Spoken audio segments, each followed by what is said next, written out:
Get this video started. It's been a couple of weeks, about 2 or 3 weeks since I made a video, so it's way past time. I got a few scriptures that I do want to share later, but not today. Today I want to share about a testimony.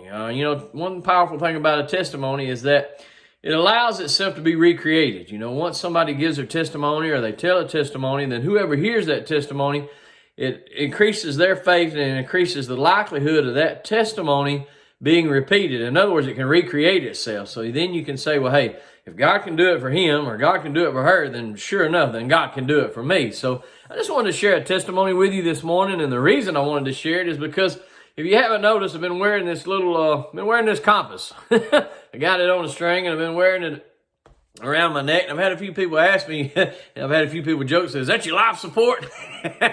And no, it's not my life support, but it is a compass. And the reason I've been wearing it is it's actually kind of special to me, but and so that's what I want to share with you today, is that, I don't know, years ago, I used to have a prayer meeting at my house, and of course my grandmother would come. My grandmother was always faithful to meetings and to wherever I ministered or prayer meetings. She said, there's one thing about it, Chad. She said, anytime you ever look up, she said, your granny's going to be there. And she was true to her word, and she wasn't afraid to drive, and she wasn't afraid to get wherever she needed to get to. So we'd have prayer meeting in my house on Monday nights, and so of course my granny would come, and but she came in the door one night and she had this compass, and she kind of got there before everybody else. She got there a little bit early on purpose because she wanted to talk to me. So she came in and she gave me this compass, and she said, look, she said, I seen this compass. She said, and I thought about you.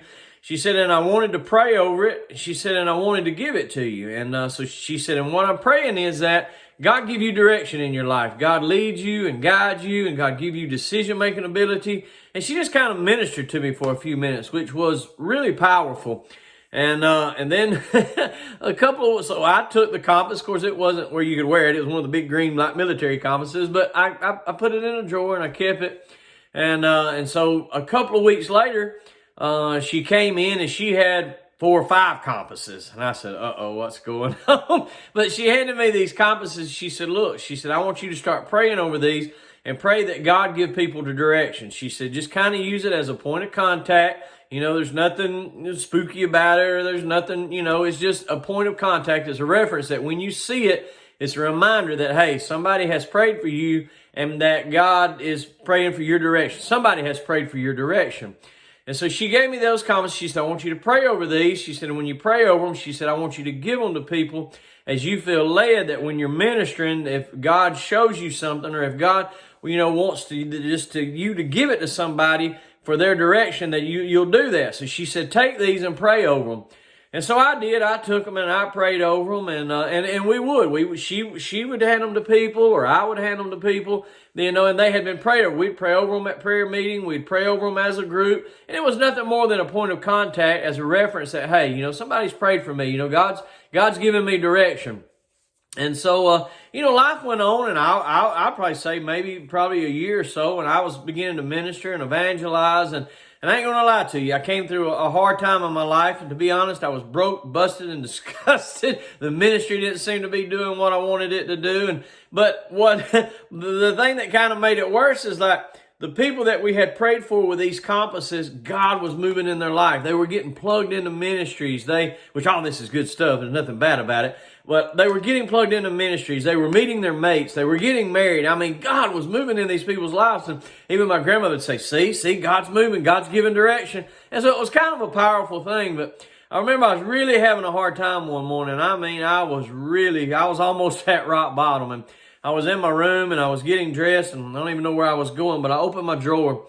And when I opened my drawer, there was there was a compass.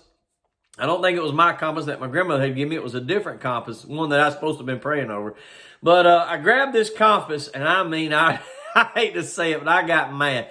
I took that compass and I just kind of shook it in my fist, and I slammed it down in the drawer, and I slammed the drawer, and I looked up to God and I said, where's my compass? I said, where's the person that's praying for me? Who's praying for me? And I don't recommend that kind of thinking or talking, or especially to God, but I was really at a breaking point. And the Lord already knew my heart, it wasn't like I was screaming and shaking my fist, but God knew my heart. I mean, he knew where I was coming from. He knew I was down, and he knew I was just kind of at a breaking point, and it was kind of like, hey, you know, I'm seeing you moving all these other people's lives, but you're not moving in my life. You know, why not me? You know, and so I was having my little pity party, and I didn't think no more about it. I kind of got over it, went through the rest of my day, and a couple of nights later, I ended up at a revival. And in that revival, there was a minister by the name of Kevin White. And he was a friend of mine, and had went to the church where he was having a revival. And I always, I hate to say it, but I'm kind of like a back road Baptist. I kind of slip in the back, and I sit in the back, and then I'll kind of slip out. I'm kind of in and out. But I've tried to stop doing that so much. But anyway, it's another story. But I was sitting in the back, and all of a sudden he started to testify. And he said, I was at Walmart, and he said, I began to see this watch. He said, and all of a sudden he said it was strange. He said, I was drawn to it. He said, I was actually drawn to it by the Spirit. He said, I kept looking at it. He said, I'm going to buy it. He said, I feel led to buy this watch. And his wife walked up. She said, what are you doing? And he said, I feel led to buy this watch. She said, you got 100 watches. He said, I know. He said, but I feel led to buy this watch. She said, that's not even your style of watch. He said, I know. He said, but I feel led to buy this watch. And so he buys the watch, and he's actually got it on the night that he's preaching. He said, I really didn't know why I bought this watch. He said, but I do know what I'm supposed to do with it. And he called me out. He said, Chad, will you come down front? And of course, I'm kind of shocked. I didn't know what was going on. So anyway, I go down front, and he begins to prophesy to me. He begins to tell me that God's got a plan for my life. God's got a direction for my life. And he just begins to prophesy to me and speak into my life. He said, and I feel led to give you this watch. And so as he's taking the watch off, I'm looking down, and my eyes get big as saucers, because I am amazed that on the side of this Casio watch is a little compass. There's a little compass on this watch, and he hands it to me, and I just begin to break down. I just begin to absolutely break down, and it's kind of, oh my God, God, you are in my life. You do have a plan for me. You do have direction for my life. And so I just lately, probably about 4 or 5 months ago, I was reminded that God does have direction for my life. And you know what? God's got direction for your life. And, sometimes when it looks like everybody else is getting ahead, and, that's their life. Their life shouldn't be affecting yours. You have your own ministry. You have your own destiny. You have your own purpose, just like me. I got my own purpose. I got my own destiny. And we are all walking through this life. Yes, we are to help each other, to encourage each other, to strengthen each other. But God has got a purpose, and God has got a destiny for you. And God reminded me that night, which that's been years ago, and He's reminded me about it lately. But God is listening to your prayers. God does hear your cries.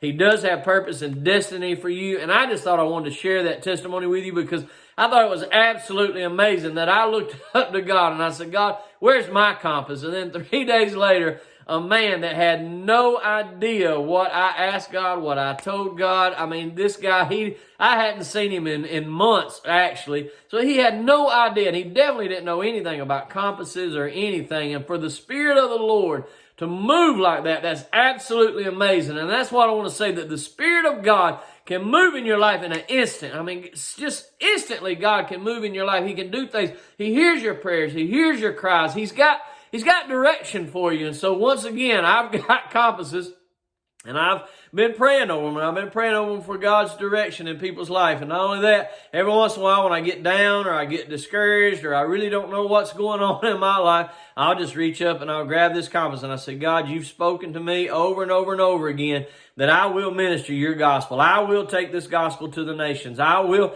see the sick healed. I'll prophesy, and I will speak in the nations. And I just believe that. I believe that for my life. And I believe that for your life, that whatever your purpose is and whatever your destiny is, that God is moving in that. I was reading in the book of Luke this morning, in Luke 17 and 18, and it says sometimes we think that God is taking His time, and we think that God is slow, but actually God is right on time. God is working in your life. He's working in you. He might be getting something out of you, and He might be putting something in you. But you know what? Hey, God's right on time, and He's got direction for your life. And I just want to share that testimony. And hey, as always, To God be the glory. And I hope this encourages you that, hey, keep moving. Keep moving. One thing about a compass is it gives direction, but that direction is no good if you're standing still. So every once in a while, stand still, get that direction, and then get moving. Hey, to God be the glory.